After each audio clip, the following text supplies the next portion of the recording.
Oh my gosh. You don't think that money is in God's hands? Listen to this. My rent, my electric bill, and my car insurance was completely paid for. And I didn't have a dime. And I didn't tell anybody about it. Listen to this. And if you're new to my page and you don't like God, I'm gonna tell you something. God really likes you. He likes you so much that he sent me on your FYP or your Explore page to hear this testimony because it's wild. So my name is Jenny Joy. I'm a full-time single mom. Me and my son got out of abuse. We lost everything as a result, literally last Christmas. And this is our first Christmas in a new apartment. And I started my own business in the last year, and it ebbs and it flows, and it's been really tricky to kind of figure out and know exactly what God wants me to do. And finances have been a struggle. We had a couple months that were great, and then it's just been hard. And the month of December did not go well. I was hardly making ends meet. I actually wasn't even making ends meet. I couldn't pay for my bills. I didn't know how I was going to pay for my son's school, any of that. And one day, in between clients, God told me, go get your journal and sit down with me for 15 minutes. And I was like, oh, I'll just use my phone. He said, no, get your journal and write this down. And I believe it is for such a time as this because he wanted me to show you and other people what he had me write down. 1 second, let me get my journal. Fake money on the ground. That's not real. That's my son's treasure box money. So God was giving me direction on a couple different things. And one of the things he said to me, he says, the money is going to come through strangers. We were talking about my bills. He said the money, oh gosh, I'm like, how do I cover this stuff up in my journal? The money is going to come through strangers. Right there. Right there. I even put it in quotes because I actually wasn't sure if I actually heard God correctly. I thought, how is this money going to come from strangers? I'm not posting about it on the internet. Nobody even knows I'm in this situation this month.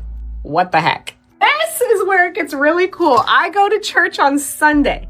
I have $600 in my bank account. I don't know how I'm going to pay my son's school payment, which is like $700 and something the next week. I'm like, okay, all I have is $600. I go to church on Sunday and God tells me on Sunday, he says, tithe $300. I wasn't even like, what? What the heck? Oh my gosh, I can't. I don't have it. I was like, did I hear that right? And then it's like 5 minutes went by and God said, tithe $300, which was half of my bank account. And I really freaking needed that money. And I was like, oh, okay. I wasn't even reluctant. That means that something in my heart has changed. If God would have asked me to do that 2 years ago, I would have been like, what? Or 3 years ago, no way, not a chance. And I was like, oh, just want to make sure I heard you right. Okay, let's do it. And sure enough, I donate $300 of my tithe, 50% of my bank account, to my church. So if there is one thing that I have learned after losing everything and walking in obedience to God's call in my life, it is that God is actually my provider. That he actually is. Like I work and I work hard, but he's my provider and he covers me when I can't figure out how to cover myself. He has gotten me a car. He's gotten me an apartment. He's gotten me a couch. He's got me full custody of my son. He got me this little fence in my backyard to keep my dog in when it's cold out and I need to let him out. Like he has done it. So I know that he's got me. So when he asked me to give half my bank account, I was like, yeah, okay. And one thing I want to say is do not glorify me in the comments for doing this. I'm using this as a testimony to tell you what the heck God does with your yes. Oh, a little while later, I'm on a call with a client. She had a mentorship call, link in my link tree if you want to get info on that. And we had a call, and towards the end of it, we were just catching up, kind of talking, and I actually shared with her this testimony of giving half of my bank account. And we were talking about trusting God. I hadn't told anybody that I did that, didn't tell my mentor, didn't tell my mom, didn't tell my best friend, nobody. I was just literally like sharing it with her for the purpose of the conversation that we were having. Prior to that, I mentioned that I didn't have money for rent, but I wasn't worried because I knew that God was my provider and he'd provide the work and he'd provide a way out and he would help me figure it out even if I was late. Like I literally was telling her the testimony of just being obedient to God. But little did I know that God had asked her to donate to me before our call and that she wanted to be obedient to what he asked her. And she told me that she got a surprise check and she wanted to give me a certain amount of money. And then she proceeded to ask me, she said, how much is your rent? And I said, well, it's like $1,600, a little over $1,600. And she goes, bro. And she goes, I would like to pay your rent.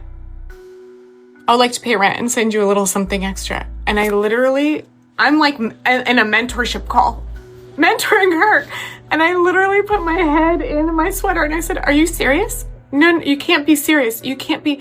And I believe it was that day or the day before, or it had just been a couple days that God had told me that strangers would pay my bills that month. And I literally put my head in my shirt and I just started crying. I said, I can't believe, this can't be real. This can't be real. I was completely shocked. And she doesn't want me to share who she is. I wish that I could, but I was completely shocked. And I even got it from my call, grabbed my journal and showed her. And then I told her that literally a week before, somebody else, God had put on their heart to literally pay my credit card bill, which was the only way that I could provide Christmas for my son in December, which was $1,000. And God had told that man to give me $1,000. And then when he asked me how much my credit card bill was, I said it's almost $1,000, and that was the exact number that God had told him specifically for that credit card bill. So God paid my $1,000 credit card bill. God paid my $1,600 rent. That woman sent an additional $400, which paid for my electric bill and my car insurance. And then I forgot about this. Somebody else randomly donated about $300. Randomly, just random. She said, I don't know, God told me. She donated, I don't even know who she is, donated $300. And that paid for this stupid Pilates membership that I signed up for and got locked into, and I shouldn't have signed up for because it was not a smart financial choice. But God literally covered me.